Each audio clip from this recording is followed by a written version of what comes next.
Good morning, class. Now let's do the revision of chapter number 2. So from chapter number 2, what's the second chapter? That is the magic pearls. And it's a story of a Hindu mythology where the princess named Renuka was there. She was the daughter of Ronak Singh. Okay.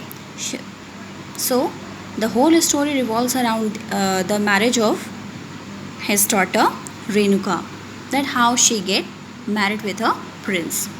What was the condition for that, and how the prince would how the prince win the match.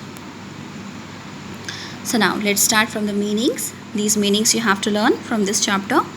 Generous, liberal, maiden, a young girl, far and wide, everywhere, disappointed, saddened, desire, wish.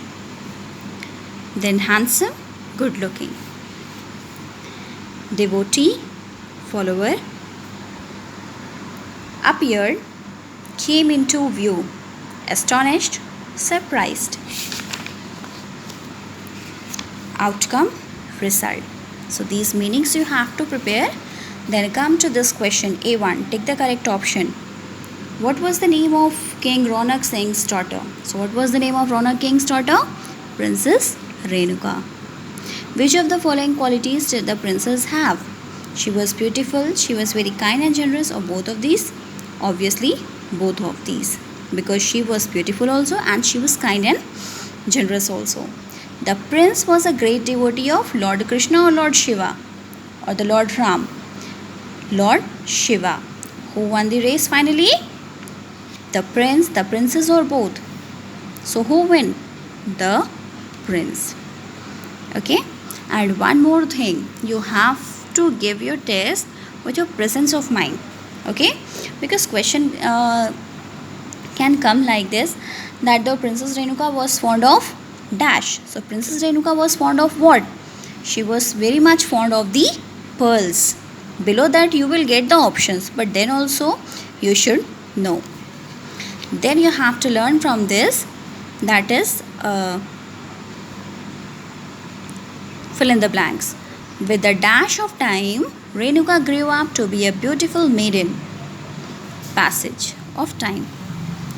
The prince agreed and date was dash for a competition. Fixed. Don't think that these fill in the blanks are going to come in the form of fill in the blanks. It will also come in the forms of MCQ. Okay? On the day of the competition, a large crowd dashed to witness the race. Gathered.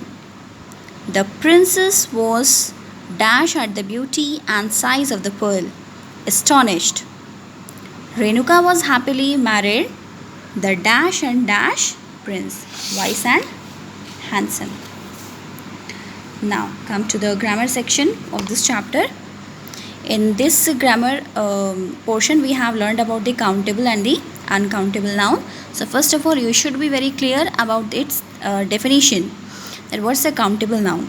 The thing that can be counted are called dash. It can become like this. And below that you will get the option countable, uncountables, or abstract noun. So it should be countable. In the same way with the uncountable also. What is uncountable noun? The thing that cannot be counted are called uncountable nouns. Exercise also. This exercise how you have to prepare. These things you have to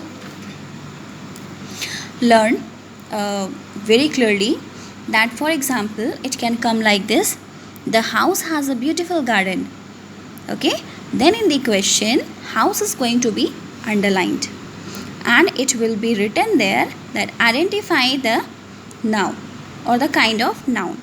That which noun it belongs. Countable, uncountable, abstract, or the proper. So you have to identify it. So house is the countable. Honesty is the best policy. Honesty is going to be underlined, and below you will get some options. So honesty is which noun? It's a uncountable. So this exercise you have to prepare also properly. That's it. This much you have to prepare from the second chapter. Thank you.